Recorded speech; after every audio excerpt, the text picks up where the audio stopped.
Assalamualaikum warahmatullahi wabarakatuh. Perkenalkan, nama saya Septiana SPDSD.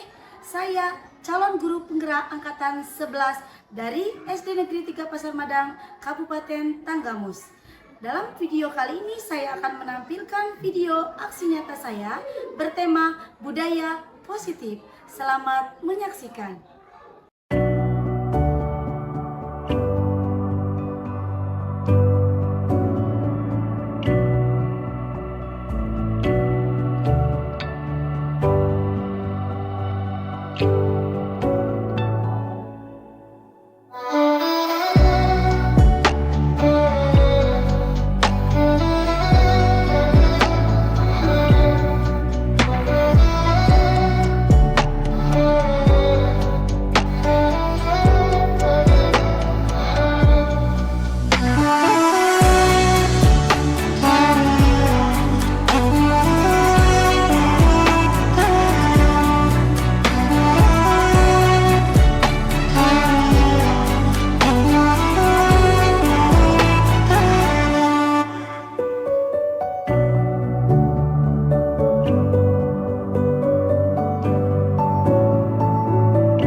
Bismillahirrahmanirrahim. Assalamualaikum warahmatullahi wabarakatuh. Waalaikumsalam warahmatullahi wabarakatuh. Susunan acara kegiatan diseminasi budaya positif di SD Negeri 3 Pasar Madang. Acara yang pertama yaitu pembukaan. Sebelum kita memulai acara buka dengan membaca lafaz basmalah. Selanjutnya doa dengan membaca surat Al-Fatihah. Bismillahirrahmanirrahim. Alhamdulillahirabbil alamin. Ar-Rahmanirrahim Maliki yaumiddin. Iyyaka na'budu wa iyyaka nasta'in. Ihdinas siratal mustaqim. Shiratal ladzina an'amta 'alaihim ghairil maghdubi 'alaihim waladdallin. Selanjutnya menyanyikan lagu Indonesia Raya. Hadirin dimohon berdiri.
Hadirin dipersilakan duduk kembali. Selanjutnya, sambutan dari Kepala Sekolah SD Negeri 3 Pasar Mada kepada Ibu Sri Wahyuni SPD SD dipersilakan.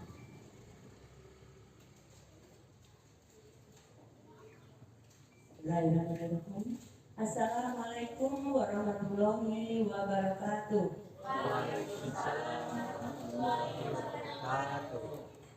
Pertama, marilah kita memanjatkan puja dan puji syukur kehadirat Allah Subhanahu wa Ta'ala yang telah melimpahkan rahmatnya kepada kita semua, sehingga pada hari ini kita bisa melaksanakan kegiatan diseminasi oleh calon guru penggerak di sekolahan kita ini.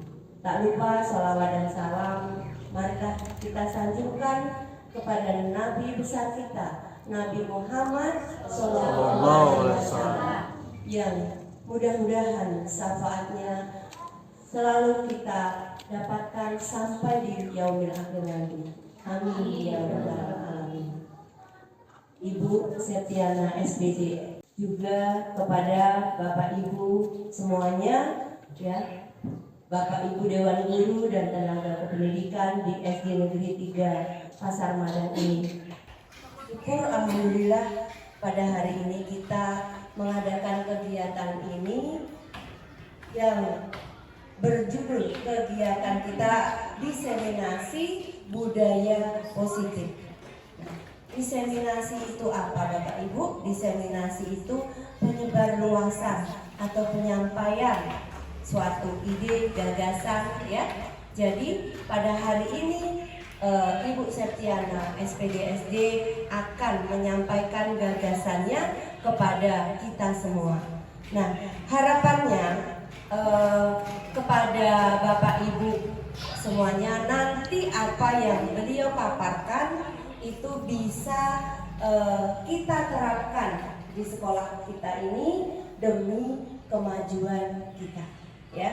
Jadi mohon kiranya Bapak Ibu bisa mengikutinya, menyimaknya. Kalau ada hal-hal yang perlu kita catat, Bapak Ibu siapkan catatan sehingga sewaktu-waktu Bapak Ibu lupa bisa diambil kembali, dilihat kembali, dipelajari kembali.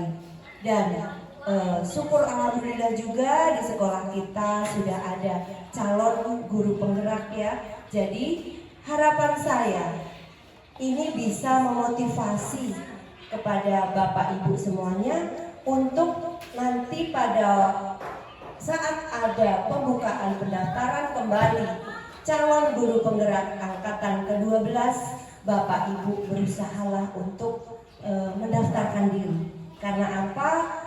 Dengan kegiatan tersebut Bapak Ibu bisa meningkatkan kompetensinya masing-masing untuk nanti diterapkan di sekolah masing-masing.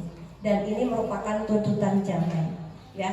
Guru penggerak itu merupakan program dari pemerintah yang bertujuan untuk melakukan pelatihan kepemimpinan kepada Bapak Ibu Dewan Guru. Jadi ini sangat bagus dan saya sangat mendukung sekali Bapak Ibu untuk mendaftarkan diri untuk angkatan ke-12 ini. Nah, seperti moto guru penggerak yaitu tergerak. Bapak Ibu tergerak, ada kemauan untuk mendaftarkan diri. Kemudian bergerak. Bergerak berarti melakukan kegiatan. Seperti Ibu Septiana saat ini sudah masa bergerak dia. Tergeraknya sudah tergerak untuk mendaftarkan diri. Nah, beliau sudah mendaftarkan diri dan alhamdulillah diterima untuk masuk CGP angkatan 11. Nah, saat ini sudah pada taraf bergerak. Jadi termasuk memberikan motivasi, mengajak kepada Bapak Ibu untuk nanti mendaftarkan diri, menggerakkan ya. Jadi tergerak, bergerak dan menggerakkan Bapak Ibu untuk mendaftarkan diri. Nah, jadi itu harapan saya supaya bisa memotivasi dan membawa kemajuan bagi sekolah kita tercinta ini. Bismillahirrahmanirrahim. Kegiatan diseminasi budaya positif di SD Negeri 3 Pasar Madang ini saya buka.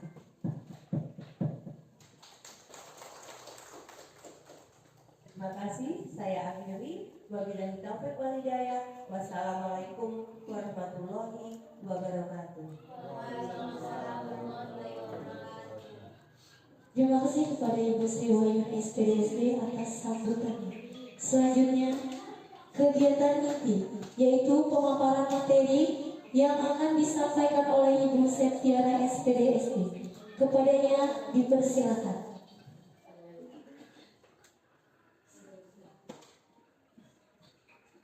Baiklah, terima kasih untuk kesempatannya yang sudah diberikan. Baiklah, sebelum kita masuk ke pemaparan materi, saya ada pantun sedikit Bapak Ibu ya. Mohon didengarkan. Air beriak, tanda tak dalam. Air yang hening seperti berlian. Izinkan saya mengucapkan salam kepada Bapak Ibu hadirin sekalian. Assalamualaikum warahmatullahi wabarakatuh. Waalaikumsalam warahmatullahi wabarakatuh. Abi Bun. Ya Bun. Pertama saya ucapkan terima kasih kepada Ibu Kepala Sekolah SD Negeri 3 Pasar Madang, yakni Ibu Sri Wahyuni SPD yang mana selama ini telah mendukung saya selama saya mengikuti program guru penggerak. Atas motivasinya saya sangat berterima kasih kepada Ibu. Selanjutnya kepada teman-teman semua, rekan guru, Bapak Ibu Dewan Guru SD Negeri 3 Pasar Madang, saya ucapkan pula terima kasih yang sebanyak-banyaknya karena atas kerjasama dan dukungan serta bantuannya juga Hari ini pelaksanaan diseminasi tema budaya positif dapat berjalan dengan lancar. Tanpa bantuan rekan semua, tanpa kerjasama kita semua, tidak akan berjalan dengan baik dan lancar. Sekali lagi saya ucapkan terima kasih. Selanjutnya, di sini kita akan memasuki pemaparan materi tentang budaya positif. Di sini sudah kenal semua tentunya ya Bapak Ibu. Saya Septiana, calon guru penggerak angkatan 11 dari Kabupaten Tenggamus. Selanjutnya, nah di sini ada ice breaking sebentar ya Bapak Ibu. Jadi di sini nanti ada instruksi dari saya untuk Bapak Ibu semua. Kita akan melakukan permainan sebentar ya. Yang mana tadi sudah lelah, sudah mengajar di kelas, mungkin ada yang lagi gundah gulana. Sekarang kita akan yuk senyum selama 30 detik. Mohon Bapak Ibu hadirin dipersilakan berdiri sebentar. Yuk monggo silakan berdiri semua. Sudah berdiri semua? Cari pasangan ya Bapak Ibu, cari pasangan. Yang menyendiri cari pasangannya. Akan berhadapan sebentar. Oke Bapak Ibu. Ya. Oke, jadi ini nanti setelah instruksi hitungan ketiga kita mulai ya Bapak Ibu ya. Boleh dilihat mata temannya, dipandang wajahnya ya. Belum dihitung sudah senyum-senyum sendiri ini nampaknya ya. Oke. Bisa kita mulai? Bisa? Oke, dalam hitungan ketiga ya. 1, 2, 3. 30 detik ya. Kalau 30 menit kelamaan. Tersenyum yang lebar Bapak Ibu, hilangkan rasa sedih, rasa gulana. Oke, tertawa yang lebar. Mungkin awalnya terpaksa, lama-kelamaan akan ikhlas, tertawanya akan lebar sekali. Oke, terima kasih Bapak Ibu. Tepuk tangan buat kita semua. Jadi ya Bapak Ibu, tujuan dari ice breaking yang baru kita lakukan tadi sesuai dengan tema yang akan saya sampaikan, yaitu budaya positif. Maka di sini saya akan mencoba untuk memunculkan aura positif pada dalam diri Bapak Ibu semua. Jadi yang mungkin tadi sudah lelah, sudah dari mengajar seharian di kelas, nah sekarang kita dengan mengadakan ice breaking paling tidak sudah rada menghilangkan lelah kita ya Bapak Ibu. Selanjutnya kita masuk ke kesepakatan forum. Jadi sama seperti kita mengajar di kelas, biasanya kita di awal pembelajaran itu ada kesepakatan kelas ya. Pastinya Bapak Ibu semua sudah paham tentang kesepakatan kelas.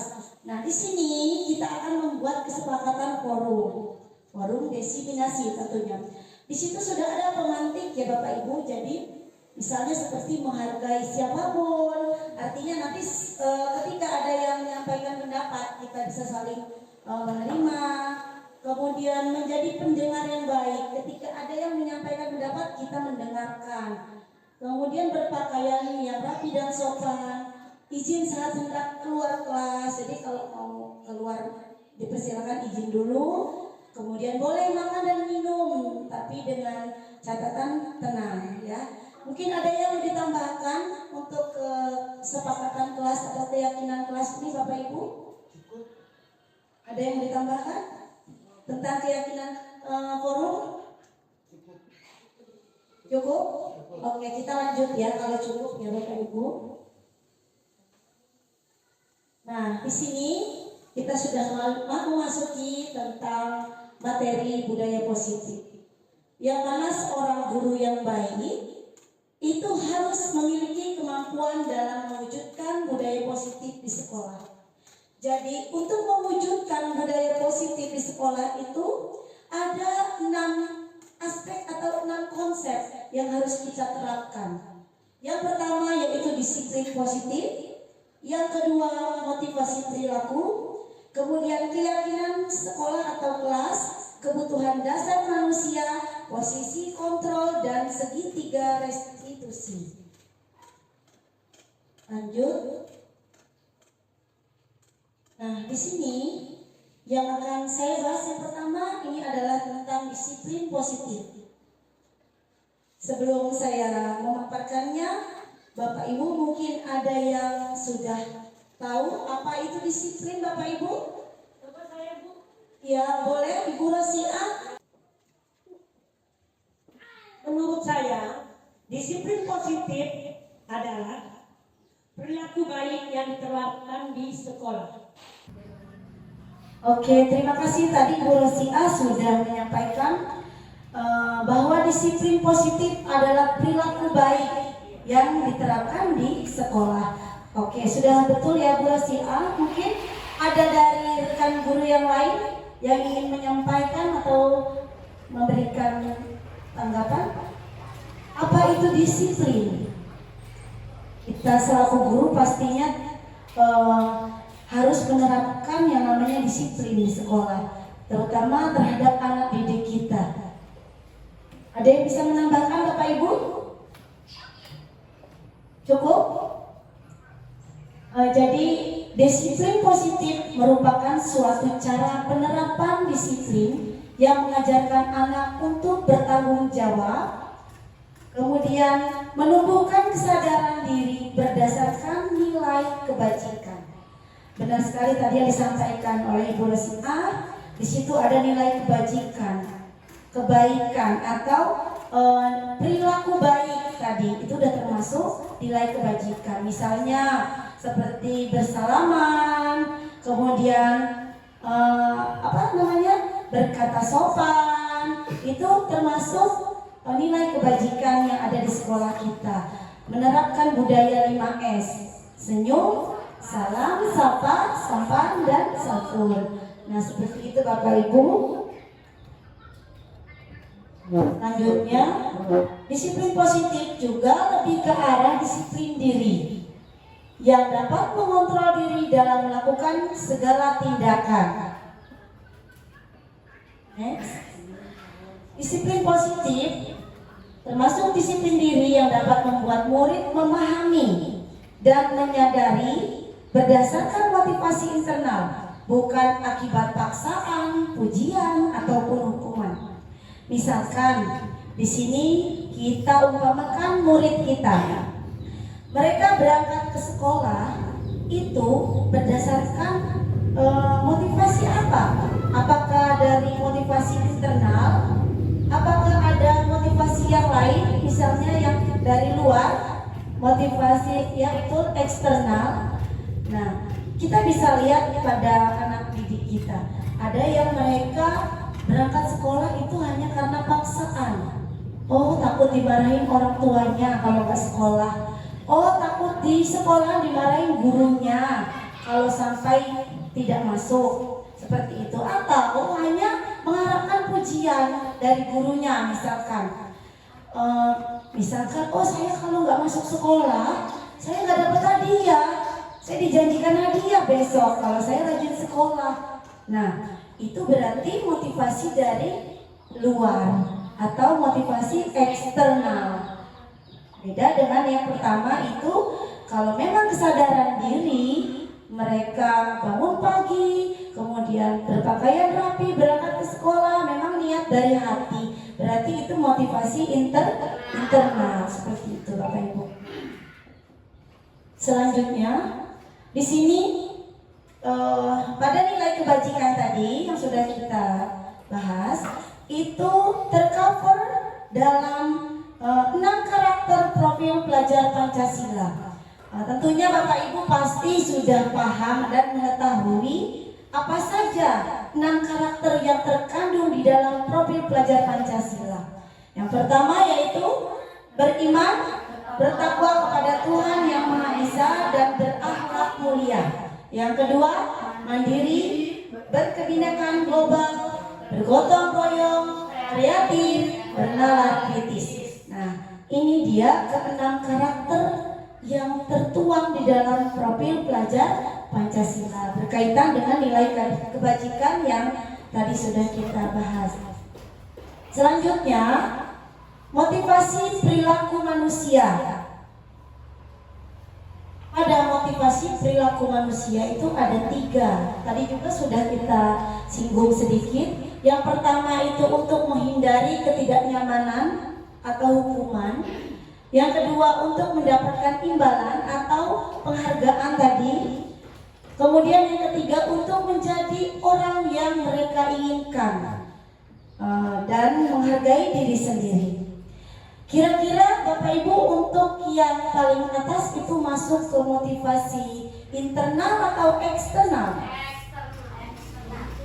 Menghindari ketidaknyamanan atau hukuman?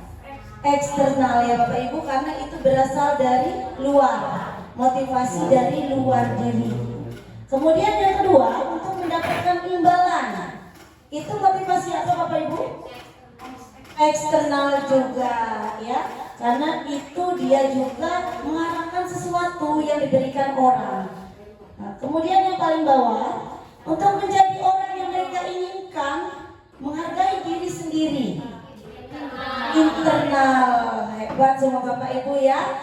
Jadi sudah terlihat bahwa yang nomor 1 dan 2 adalah motivasi eksternal, yang paling bawah adalah motivasi internal. Mana Bapak Ibu yang lebih baik? Motivasi yang ketiga tentunya Bapak Ibu. Terima kasih, kita lanjut. Nah, ini dia keyakinan sekolah atau keyakinan kelas. Keyakinan sekolah atau keyakinan kelas. Yang pertama, guru berperan dalam mewujudkan terbentuknya keyakinan atau keyakinan sekolah atau kelas dengan adanya kesepakatan antara guru dan murid. Jadi, Bapak Ibu, untuk membuat sebuah keyakinan kelas itu dibutuhkan kesepakatan antara guru dan muridnya. Nah, setelah guru dan murid menyepakati keyakinan yang akan diterapkan, selanjutnya yang kedua ini keyakinan sekolah atau kelas berupa pernyataan-pernyataan universal. Nah, jadi guru dan siswa atau murid itu menyampaikan ide atau usulan mereka. Jadi misalkan ada yang mengusulkan untuk keyakinan kelas itu menjaga kebersihan misalnya. Terus nanti dari rekan yang lain atau teman-teman siswa yang lain menyampaikan saling menghargai sesama teman misalnya. Nah, itu termasuk kesepakatan yang dibuat yang harus diyakini dan untuk diterapkan di kelasnya. Kalau itu keyakinan kelas. Dan keyakinan kelas juga harus mudah dipahami Bapak Ibu. Misalnya kita membuat keyakinan kelas tidak perlu banyak-banyak.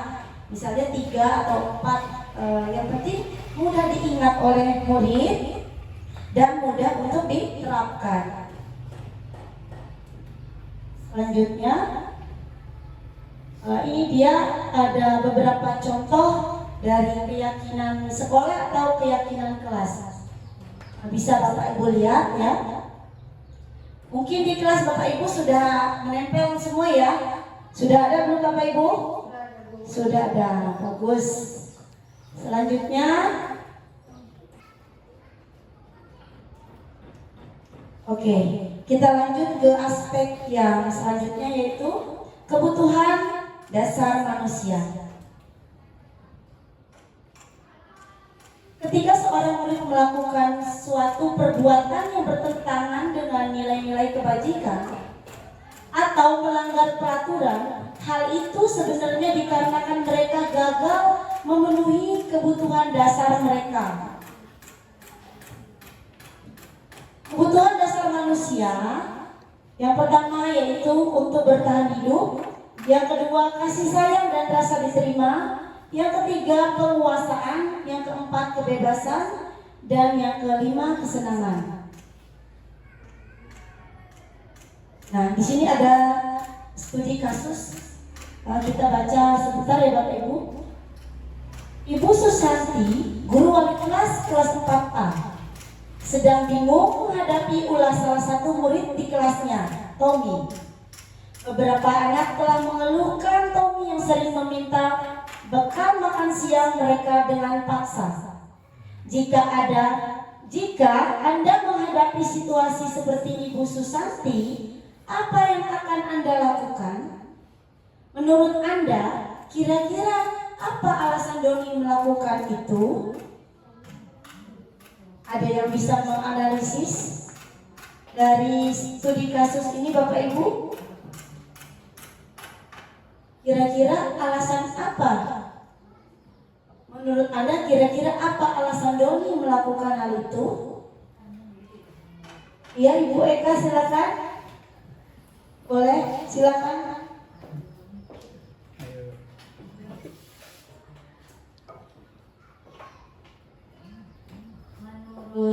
Menurut saya, Tommy itu kenapa sering sekali memaksa temannya untuk meminta bekal, karena dia mungkin di rumahnya tidak disediakan bekal oleh orang tuanya, terus atau orang tuanya mengapa tidak menyediakan bekal ke Tommy, mungkin orang tuanya sedang sibuk atau ada pekerjaan sehingga Tommy seringkali mendapat kayak kurang dari kasih sayang orang tua sehingga dia tidak membawa bekal, dan teman-temannya itu mungkin sering tidak suka atau karena si Tommy itu tiap hari membawa bekal, jadi temannya tidak suka mungkin. Oke, terima kasih Ibu Eka atas jawabannya. Oke, terima kasih. Ya, kita bisa lihat di sini. Nah, benar sekali ya yang disampaikan oleh Ibu Eka tadi. Jadi, alasan yang pertama itu karena ia lapar dan orang tuanya tidak membawakannya bekal, sehingga dia merampas atau mengambil makan siang kawannya.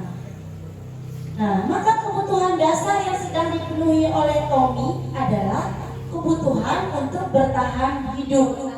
Ya, yang tadi ya, yang sebelum ini tadi sudah saya sampaikan ada 5 kebutuhan hidup tadi ya.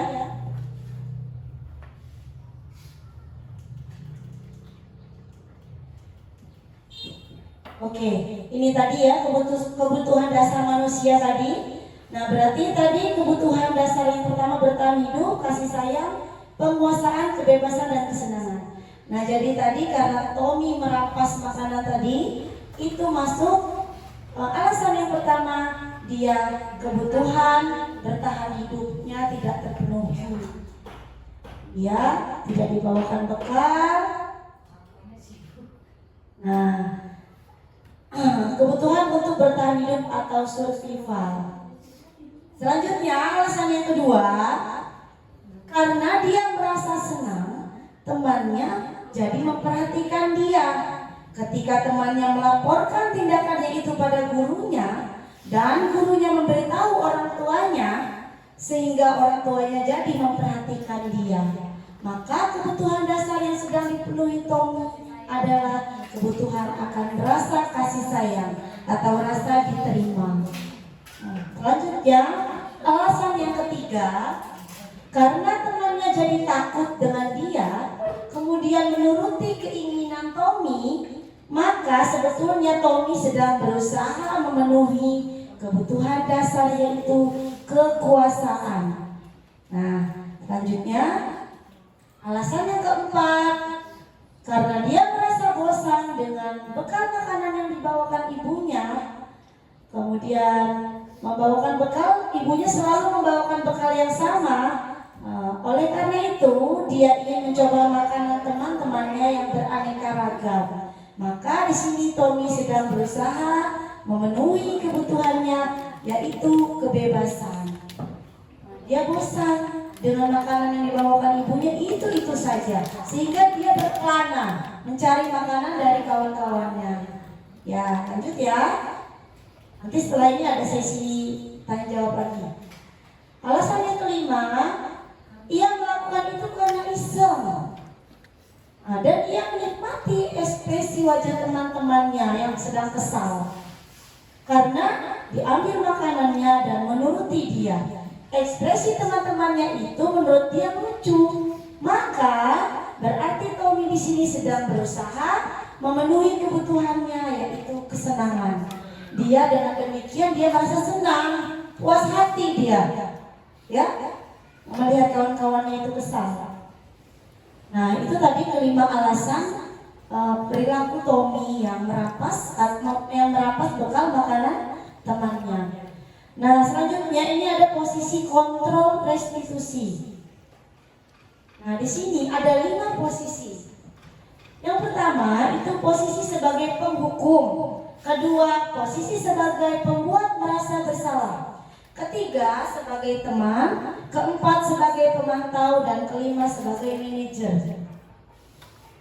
Sebagai penghukum ini Bapak Ibu, kita sering jika di kelas anak melakukan kesalahan langsung kita hadik, kemudian langsung kita marahin, langsung kita jeler kupingnya. Itu adalah posisi guru sebagai penghukum. Tapi kalau pembuat merasa bersalah, pasti kita berbicara kepada anak seperti ini. Ayo Lana, demi ibu, kamu pasti bisa melakukannya nak. Kalau kamu seperti itu, nanti ibu yang dimarahin dengan ibu kepala sekolah. Nah itu adalah guru sebagai pembuat merasa bersalah. Dengan demikian anak merasa, ya waduh, gara-gara saya ibu Seti dimarahin nanti dengan kepala sekolah. Nah itu guru sebagai pembuat merasa bersalah. Kemudian sebagai teman, itu biasanya anak kita ajak ngobrol, kita ajak bercanda, sehingga anak nyaman. Nah ini juga harus ada batasan. Kalau tidak ada batasan dan tidak terkontrol, kita bisa kebablasan juga. Ada posisi guru sebagai teman, iya anak bisa kurang ajar.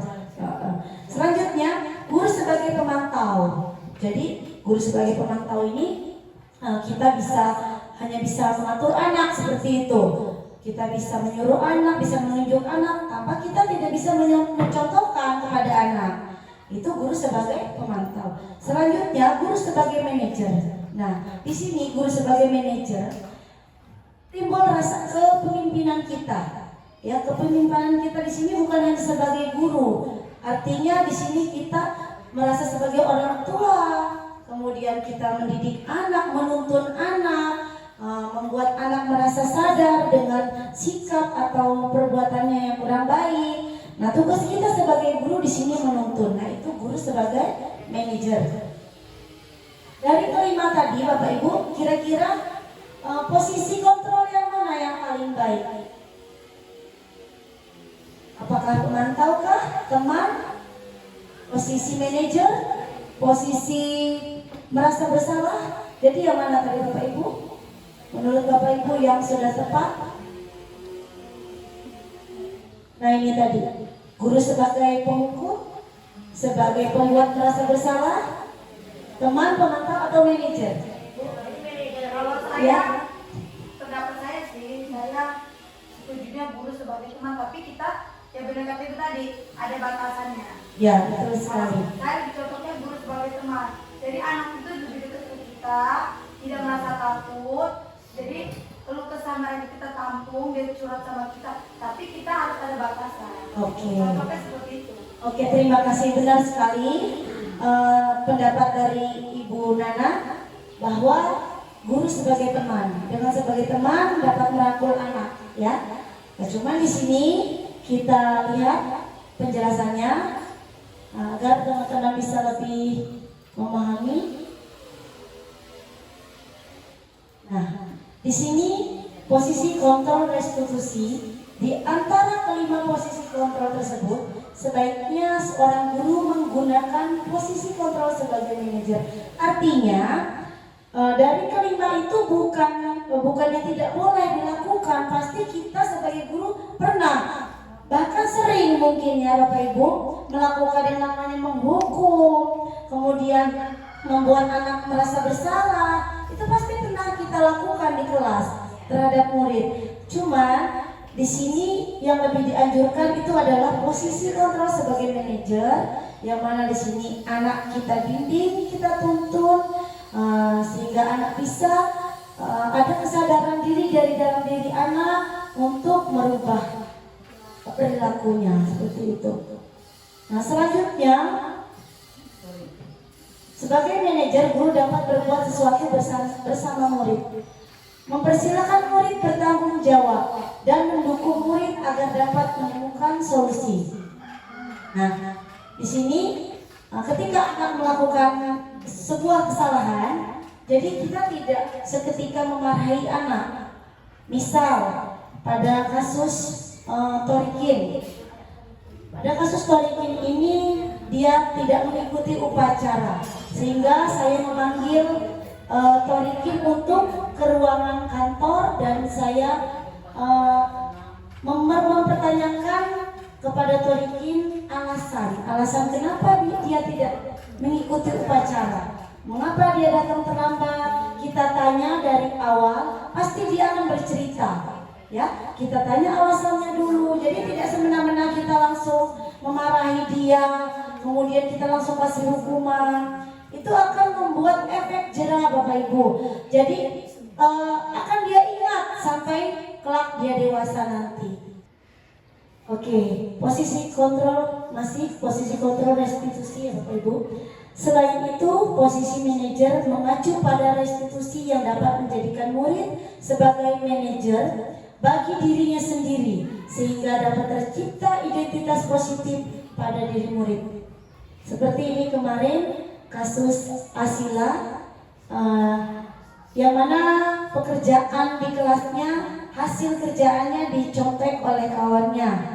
Nah, ini posisi saya sebagai manajer, ini saya menstabilkan identitasnya. Jadi kita tidak langsung menyalahkan seperti Torikin tadi. Di sini kita tanyakan terlebih dahulu, kemudian alasannya kenapa bisa seperti itu. Lanjut ini. Nah, ini kita masuk ke segitiga restitusinya, masih kaitannya dengan permasalahan siswa. Nah, di sini ada tahapan dalam segitiga restitusi. Yang pertama yaitu menstabilkan identitas, kemudian validasi tindakan, kemudian menanyakan keyakinan. Biasanya Bapak Ibu, dalam menstabilkan identitas itu tadi sama seperti kasus Torikin dan kasus Asila, kita tanyakan dulu permasalahannya apa, kemudian nanti dia akan bercerita. Kemudian pada validasi tindakan yang salah, itu tidak langsung menyalahkan dia, namun kita umpamakan kesalahan itu terhadap kita atau orang lain. Bahwa misalnya seperti ini, Asila, tidak semua kesalahan yang kamu lakukan itu salah. Artinya masih bisa diperbaiki, masih ada jalan keluarnya atau solusinya, seperti itu. Kemudian menanyakan keyakinan. Jadi kira-kira keyakinan apa yang telah kamu langgar? Misalnya Asila atau Torikin tadi. Nah, nanti mereka akan menjawab, "Ya Bu, saya tidak menghargai sesama teman. Jadi keyakinan kelas yang saya langgar itu saya tidak bisa sopan santun dalam berkata kepada teman, saya langsung marah-marah." Nah, itu seperti itu Bapak Ibu. Itu dalam segitiga restitusi tadi. Nah, ini sama, menstabilkan identitas tadi sudah dijelaskan. Lanjut, validasi tindakan yang salah juga tadi sudah dijelaskan contohnya. Dan yang terakhir tadi menanyakan keyakinan juga sudah dijelaskan. Jadi keyakinan itu misalnya, keyakinan ini Bu, nilai kebaikan. Jadi nilai kebaikan apa yang sudah dia langgar? Misalkan kalau mencontek berarti dia tidak jujur, seperti itu. Kalau dia misalnya marah-marah dengan kawannya di kelas, berarti dia tidak bisa menghargai perasaan kawannya. Kalau misalnya dia dengan datang terlambat, upacara datang terlambat, berarti dia tidak disiplin. Tadi kan itu kaitannya ke situ Bapak Ibu, keyakinan kelasnya. Nah, di sini sudah di akhir pemaparan saya ya Bapak Ibu. Ini sudah kembali yang tadi. Baik Bapak Ibu, kita akan saksikan ada video dari 2 studi kasus murid kita di kelas 4A. Kita saksikan bersama-sama. Baiknya silakan kita di sini sambil sudah istirahat, sudah bangun tadi. Tadi kita sudah tahu belum maksud ibu mengambil politisi? Sudah tahu? Kenapa? Tadi datang terlambat satu upacara. Kira-kira ibu sudah buatkan tadi tidak? Tidak tahu. Nah, tapi memang sudah ibu lihat pada saat upacara ibu dapat ibu yang terlambat. Jadi ini Pak, Ibu tidak tahu. mouse-nya geser. Mouse-nya geser. Nah, itu suatu perbuatan yang kurang baik yang tidak diulangi lagi. Setiap manusia itu pasti pernah melakukan kesalahan, bukan hanya politik, mungkin teman-teman politik yang lain pernah melakukan hal yang sama seperti politik. Ya tidak? Nah, sekarang ibu mau tanya sama politik, kenapa saya bisa datang terlambat? Kesiangan banget, tidak dibangunkan sama ibunya. Tidak. Jadi kalau kita pagi bangun kesiangan, bangun jam berapa? Jam 8. Nanti sini pacarannya sudah mau bubar ya. Tadi malam ngapain aja terliti? Main game dari malam, sehingga bangunnya kesiangan. Iya. Menonton TV, main game jam berapa tadi malam tidurnya? Masya Allah, malam sekali bangun tidurnya. Ya, kamu masih sekolah, anak sekolah itu bangun tidurnya tidak boleh malam. Habis sholat isya, belajar, kemudian tidur, sudah besok pagi bisa bangun lebih awal. Kira-kira kalau tidurnya tidak larut malam, bangunnya kesiangan tidak? Datang ke sekolahnya terlambat tidak? Tidak. Apakah Pak Dikin bisa melakukan itu? Untuk selanjutnya tidak boleh datang terlambat? Bisa? Nah, keyakinan kelas apa coba yang sudah Pak Mangga tentang apa? Nah, kedisiplinan dan tepat waktu berarti tadi politik belum disiplin dan kurang tepat waktu. Bisa diubah? Bisa. Untuk selanjutnya bisa diperbaiki? Bisa. Oke, terima kasih Kak Riki. Jadi anak baik dan tetap semangat. Terima kasih. Oke, balik kembali istirahat ya. Baik Bapak Ibu, selanjutnya ini kita akan saksikan video kasus yang kedua, yaitu kasus dari ananda kita Asila. Ya Asila, tadi ibu dapat laporan dari ketua kelasmu. Katanya kamu habis bertengkar dengan Pak Ibu. Benar tidak nak? Kesal kenapa nak? Hasil kerjaan saya bukan hanya tadi Bu, tapi hampir setiap hari dia sampai kerjaan saya. Oh, jadi seperti itu. Ya wajar Nana kalau kamu tidak terima dan tidak rela karena hasil kerjaanmu dirinya tapi dikontek sama Saiful. Nah, di sini ibu tidak akan menyalahkan siapa-siapa. Di sini ibu akan mencari solusi buat Asila. Mungkin kalau ibu menjadi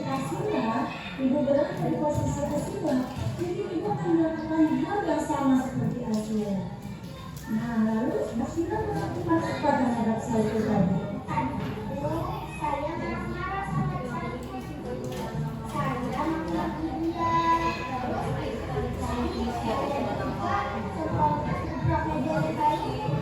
Oh begitu. Jadi tadi Asila sempat membebrak meja. Oke baiklah. Kamu melakukan pekerjaan itu tentunya ada alasannya. Sila supaya jangan kebetulan, tapi siput enaknya kebetulan Bu. Ya wajarnya ya anaknya kalau kamu merasa marah karena tidak dapat pekerjaan dicontek oleh temanmu. Ibu sangat menghargai tindakan Asila yang tidak melakukan hal yang lebih buruk lagi. Misalnya Asila memukul atau mencuri Saiful. Nah, sekarang coba kita pikirkan tentang kejadian Asila di kelas tadi itu. Kira-kira Asila sudah melanggar keyakinan kelas yang mana? Apakah Asila sudah menghargai sesama teman? Asila belum bisa menghargai sesama teman. Berarti Asila sudah melanggar keyakinan kelas kita saling menghargai, saling menghargai. Baiklah nak, jadi setelah ini hal apa yang akan Asila lakukan untuk memperbaiki kesalahan Asila? Saya harus lebih bersabar Bu, harus nahan amarah. Kalau ada yang mencontek Sila lagi, Sila langsung lapor ke Ibu. Ya betul sekali Asila pintar. Tetap semangat ya nak ya. Asila bersedia untuk memperbaikinya. Mulai hari ini Asila bersedia. Ya tidak marah-marah lagi dengan teman. Bisa saling menghargai sesama teman. Oke, terima kasih Asila. Sekarang Asila boleh kembali untuk istirahat dengan teman-teman. Oke, terima kasih Bapak Ibu. Tadi sudah kita saksikan 2 studi kasus. Yang pertama itu tadi studi kasus murid kita yang bernama Toriki. Yang kedua studi kasus dari murid kita yang bernama Asila.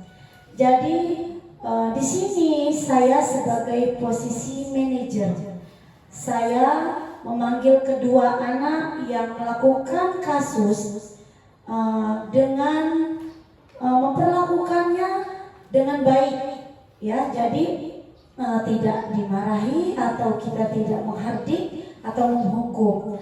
Namun kita dudukkan, kita panggil, kita pakai segitiga restitusi yang sudah kita pelajari tadi.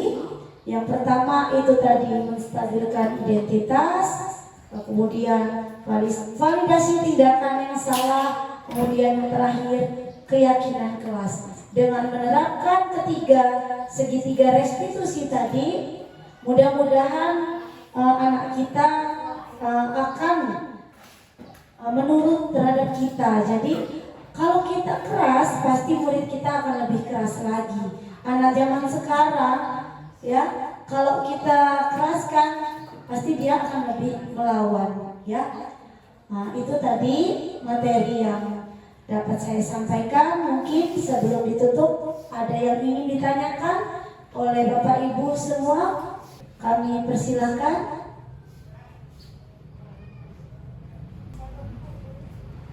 Pastinya Bapak Ibu di kelas sudah sering mengatasi masalah, ya, atau sudah mengalami permasalahan yang ada di kelas. Mungkin di sini kita cari solusinya bersama, seperti itu Bapak Ibu. Boleh, Ibu Rosi A, terima kasih. Terima kasih. Di sini saya sebagai guru kelas 6, ada anak yang sangat nakal-nakal sekali ya Bu, terutama Fajar. Mungkin Ibu sudah kenal Fajar ya Bu ya. Kalau dia saya suruh mengerjakan PR terutama, nggak pernah dikerjakan Bu. Nah, bagaimana itu Bu cara solusi dari Ibu? Tolong. Oke, terima kasih Ibu Rosiah. Pertanyaannya sangat menarik. Kita di sini akan mencari solusinya bersama ya Bapak Ibu. Karena saya juga di sini sama, saya juga masih belajar, saya dapat ilmunya baru sedikit. Nah, di sini kita akan gali bersama.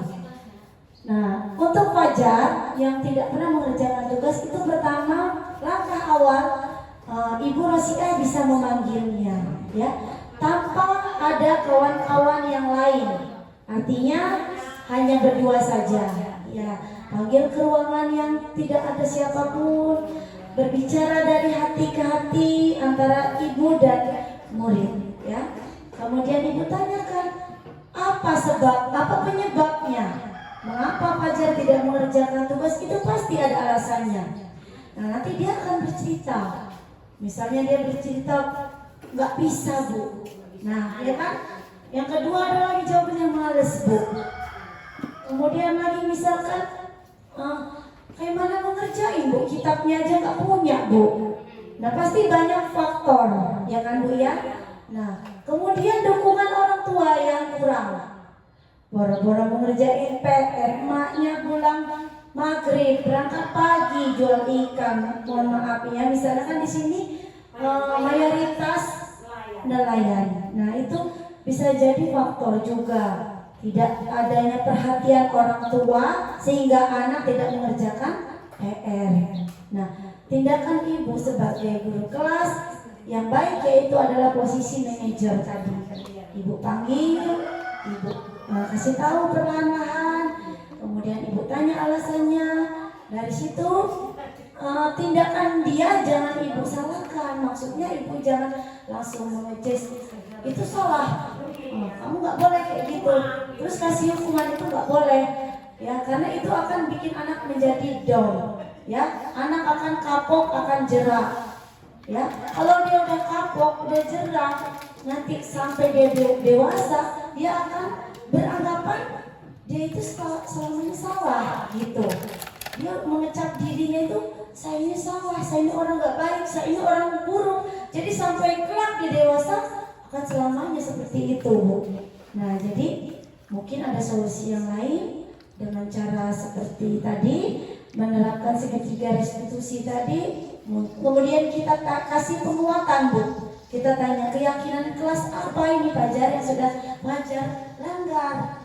Kalau tidak mengerjakan tugas berarti tidak bertanggung jawab. Nah, dari situ ibu kasih penguatan. Kira-kira Fajar bisa merubahnya enggak? Kira-kira nanti kalau dikasih PR, Fajar mau ngerjain enggak nak? Pasti dia luluh hatinya. Pasti dia mana lah Bu, kalau ada kitabnya. Ibu kasih solusi. Kamu nggak punya kitab, kamu bisa pinjam sama kawannya nak. Atau kalau ibu kamu nggak perhatikan, kamu kan anak sekolah, kamu kan punya kawan, tanya sama kawannya nak. Ada solusi, setiap masalah pasti ada solusinya. Seperti itu Ibu Rosia. Bisa dimengerti Bu? Iya, terima kasih sama-sama. Mungkin kasih aplaus dulu biar semangat ya Bapak Ibu. Ada yang lain Bapak Ibu yang ingin ditanyakan mungkin dari guru kelas yang lain? Boleh. Ibu Nana, terima kasih. Saya guru kelas dari guru kelas 2. Saya mau bertanya bukan untuk anak-anak ya Bu. Ini nanya tentang diseminasi budaya positif. Nah, kita hidup di era global yang zamannya makin canggih ya Bu ya. Nah, saya mau nanya, pasti ada tantangan terbesar kan dalam dimensiasi budaya positif ini di dalam era globalisasi yang modern sama yang anak kita pun sudah terjun ke era globalisasi inilah. Terus bagaimana kita sebagai guru mengatasinya? Terima kasih. Terima kasih Ibu Nana, pertanyaannya sangat baik sekali. Ini sangat bermanfaat untuk kita semua tentunya pertanyaan dari Bu Nana ini. Bagaimana cara kita mengatasi atau menghadapi tantangan di mana sekarang ini peserta didik kita menghadapi zaman yang modern ya, zaman globalisasi tadi ya.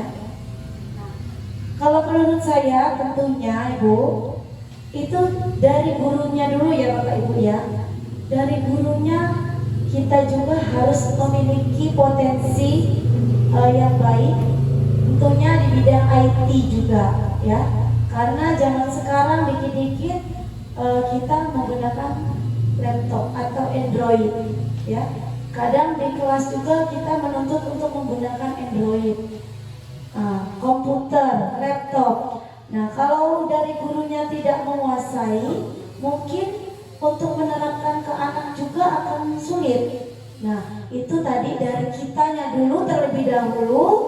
Kita gurunya mau belajar, yang mungkin yang sudah menguasai itu bisa ditingkatkan. Mungkin yang sudah mengerti IT bisa menularkan kepada rekan guru yang lain yang belum bisa, seperti itu Ibu Nana. Kira-kira dalam menghadapi era globalisasi ini. Terima kasih. Baik, Bapak Ibu, masih adakah pertanyaan yang ingin disampaikan? Saya persilahkan. Oke, silakan Ibu Eka.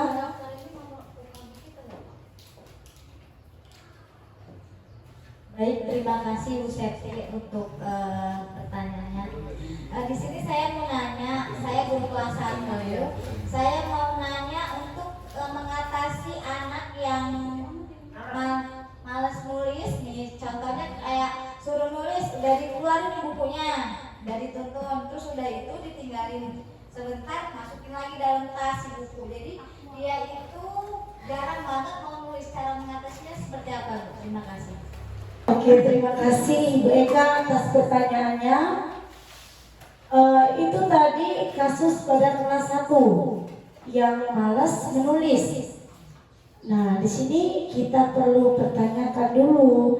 Jadi dia malas nulis itu pasti kan ada alasannya. Nah, tadi sudah dituntun atau belum? Sudah dituntun. Kemudian ditinggalin keluar, bukunya dimasukkan lagi ke dalam tas. Iya, berarti di situ dia yang lain. Oh gitu.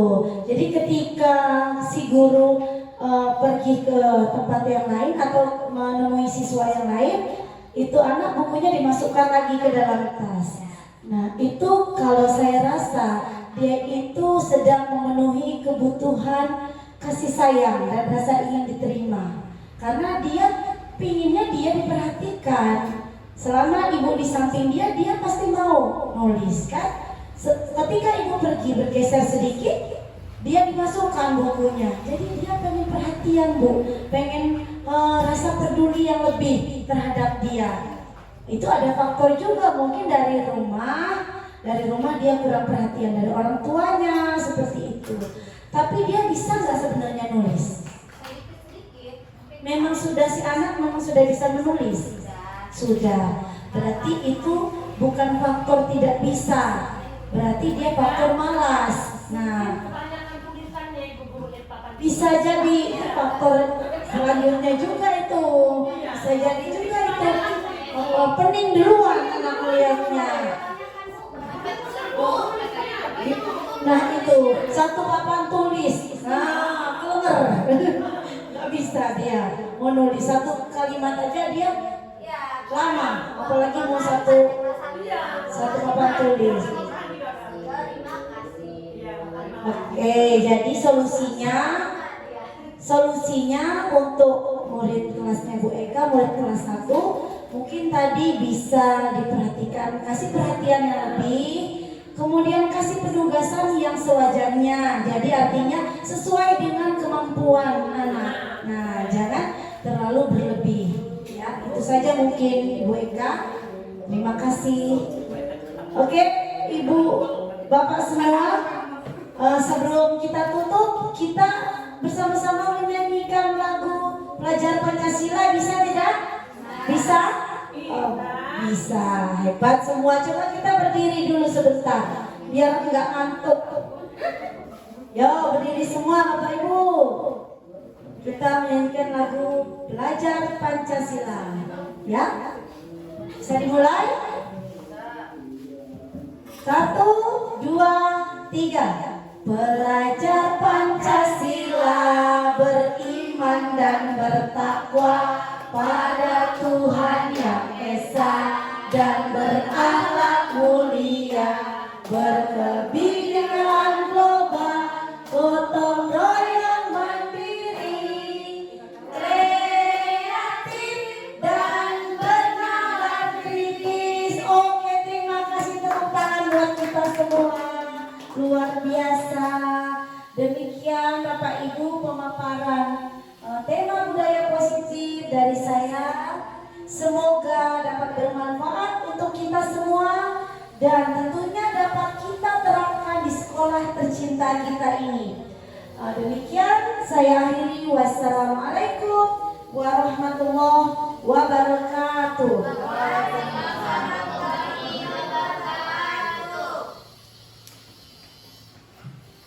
Baiklah, terima kasih kepada Ibu Sekjen SPSD atas pemaparan materinya. Semoga apa yang beliau sampaikan dapat kita mengerti dan bermanfaat bagi kita semua. Alhamdulillah, selesai sudah acara kita pada hari ini. Saya sebagai pembawa acara memohon maaf apabila dalam penyampaian saya ada salah kata. Saya mohon maaf, kepada Allah saya mohon ampun. Marilah kita tutup acara ini dengan membaca lafaz hamdalah.